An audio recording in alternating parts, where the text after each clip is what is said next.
بس ها؟ مطمئن هستی؟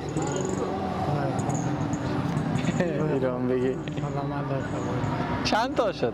سلام برسه خوب هستین دوستای عزیز. او کاکا رو میبینین در بغلک به جانش میریم.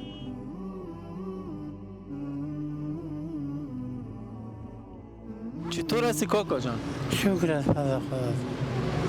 وضعیت کاروبار چطور است؟ چند نفر هستین در فامیل و گذران میشه نمیشه؟ نه بدل میشه. یعنی بیکاری همیال جمع میکنم، کار نیست. میرفتی خانه؟ نه نمیرم خانه، هستم همیجا. کسی خدا میرواند کمک کنم. نه آلخه چرا جمع میکردی؟ جمع میکنم دیگر بانا وقت میگم.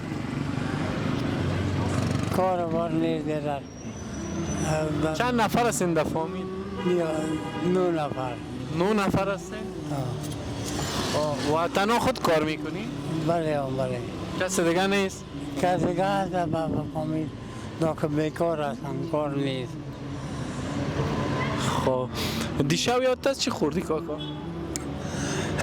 لوبیا خوردی؟ لوبیا بله. و زمستان چیزی خریدین بخاری مثلا چری چیزی موندین؟ نه نموندیم. کمپل هست همون کمپل میگیریم خلاص. روزی چند کار میکنیم اینجا؟ امروز از صبح تا بال 70 روپا کار کردیم. 70 روپا؟ 70 روپا. این باز مشکل فامیل تان حل میکنه؟ نه نمیکنه؟ نه حل نمیکنه. واقعا سخت است. و بعض اوقات که تنها که خود میشینی یا مثلا در نماز که استاد میشه از خداوند چی میخوای؟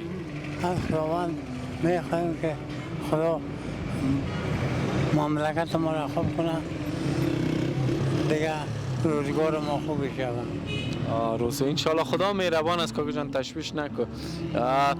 و هم رنگ میکنی هم میدوزی؟ بله هم رنگ میکنم، هم میدوزم. این حدث تشویش چشمم میره بهتر میشه، زبانم آواز داد گپ زن میتونم. یعنی چشمت هم صحیح نمیبینه و زبانت هم صحیح بله. خدا مشکلاتتان حل کنه. و هیچ حتما بچه‌های خردم میایه یا یک کس اگه بیایه بگه می پوتای ما مفت رنگ میکنی برش؟ رنگ میکنم که نداشته باشه پیسا. مفت رنگ میکنی؟ که نداشته باشه رنگ میکنم. ماشاءالله. تا حالا کسی را کمک هم کردین خودتان؟ دیده باشین که غریب بوده باشه؟ نه ندارم از خودم سعی هستم کسی کمک کنم. خب خانه از خودتان از باز؟ خانه از خودم. خب ماشاءالله. من کم پیسه است به خودت میتم. خب خدای پاک. بس هست؟ خدای پاک. بس ها؟ خدای پاک هست. دلکم خب خیلی نما. بس هست؟ خدای پاک. سلامت داشته باش. بس هست؟ خدای پاک. چیز دنیا واقعا. بس هست نمیگه دیگه مجبور بودی. بس هست؟ ها؟ نه برو خیرم بگینه 2000 شوا. بس هست؟ خدای پاک. مشکوک هست میگه چی بگویه؟ اینما بس ها؟ مطمئن هستی؟ ایران بگی سلامت داشته باش. چند تا شد؟ 6 تا شد؟ این 7 تا بگی که تاق شود. 7 تا بس هست؟ نه صحیح با دل جمع نمیگی بله اینما با دل جمع بگو که بس هست. بس هست؟ خچو خوش نیستی؟ من این نبی خوش باش.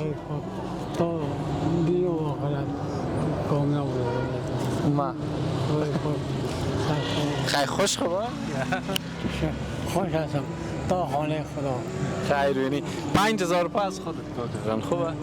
و خیر استفاده. خدای پاک سلامت. خیرش.